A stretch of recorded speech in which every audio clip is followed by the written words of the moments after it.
Mathrubhumi news exclusive. മുൻകൂർ ജാമ്യത്തിൽ വാദം അടച്ചിട്ട കോടതിയിൽ വേണമെന്ന് രാഹുൽ മാങ്കൂട്ടത്തിൽ MLA. നാളെ തിരുവനന്തപുരം ജില്ലാ സെഷൻസ് കോടതിയിലാണ് ഹർജി പരിഗണിക്കുന്നത്. അനന്തകൃഷ്ണൻ വിവരങ്ങളുമായി ചേരുകയാണ്. അനന്തൻ, ഈ ജാമ്യാപേക്ഷ തന്നെ വലിയ തോതിൽ ചർച്ച ചെയ്യപ്പെട്ടിരുന്നു. ആ ഓഡിയോ അടക്കം ഉള്ളവ അത് ആരുടേതാണ് എന്ന കാര്യത്തിലൊക്കെ ജാമ്യാപേക്ഷയിൽ പറയുന്ന കാര്യങ്ങൾ അതൊക്കെ വലിയ തോതിൽ ചർച്ച ചെയ്യപ്പെട്ടിരുന്നു. എന്തുകൊണ്ടാണ് ഇങ്ങനെയൊരു ആവശ്യം ഇപ്പോൾ ഉന്നയിച്ചിരിക്കുന്നത് രാഹുൽ? മാധു,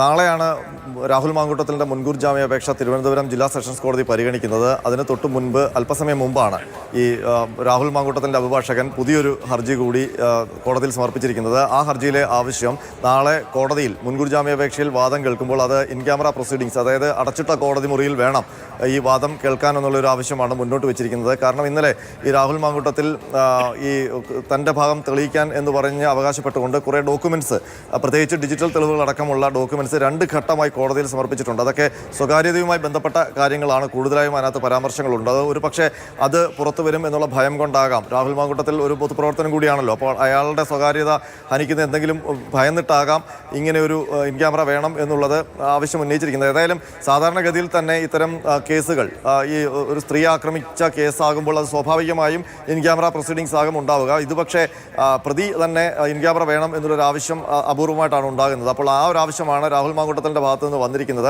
സാധാരണ അതിജീവിതയുടെ സ്വകാര്യത മാനിക്കാൻ വേണ്ടിയിട്ടാണ് ഇൻ ക്യാമറ പ്രൊസീഡിങ്സ് വെക്കാറുള്ളത്. പക്ഷേ ഇവിടെ പ്രതി ഇൻ ക്യാമറ വേണമെന്ന് ആവശ്യപ്പെടുമ്പോൾ അത് സ്വാഭാവികമായും അയാളുമായി ബന്ധപ്പെട്ട കുറച്ച് വിവരങ്ങൾ അയാൾ നൽകിയിട്ടുണ്ട്. അതെല്ലാം അല്ലെങ്കിൽ എതിർഭാഗം അല്ലെങ്കിൽ പ്രോസിക്യൂഷൻ്റെ ഭാഗത്ത് നിന്ന് പരാമർശങ്ങൾ ഉണ്ടാകും. അപ്പോൾ അത് അയാളുടെ പൊതുജീവിതത്തെ ഹനിക്കുന്നതോ മറ്റാകുന്നു പേടിച്ചിട്ടായിരിക്കും ഇൻ ക്യാമറ പ്രൊസീഡിങ്സ് വേണമെന്നൊരു ആവശ്യം ഉന്നയിക്കുന്നത്. ഏതായാലും അത് സംബന്ധിച്ചിപ്പോൾ കത്ത് കൊടുത്തിട്ടുണ്ട്. ഇതെല്ലാം ഇനി കോടതിയാണ് പരിഗണിച്ച് തീരുമാനം അറിയിക്കേണ്ടത്.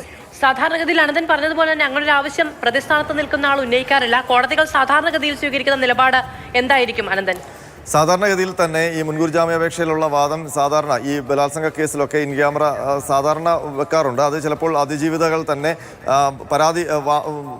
പരാതി നൽകിയിട്ടുള്ളവർ തന്നെ ഇൻ ക്യാമറ വേണമെന്ന് ആവശ്യപ്പെടാറുണ്ട്. ചില കേസുകളിൽ അങ്ങനെ അല്ലാതെയും ഓപ്പൺ കോർട്ടിലും ഈ മുൻകൂർ ജാമ്യം പരിഗണിക്കാറുണ്ട്.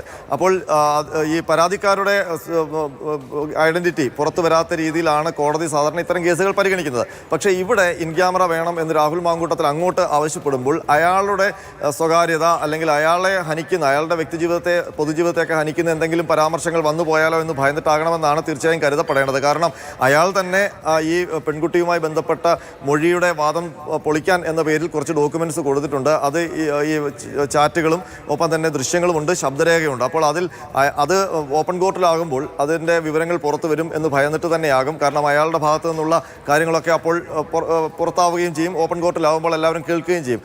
അപ്പോൾ അത് ഭയന്നിട്ടാകണം ഇങ്ങനൊരു ഇൻ ക്യാമറ വേണം എന്നുള്ളൊരു ആവശ്യം രാഹുൽ മാങ്കൂട്ടത്തിൽ തന്നെ മുന്നോട്ട് വെക്കുന്നതെന്നാണ് കരുതുന്നത്. മധു.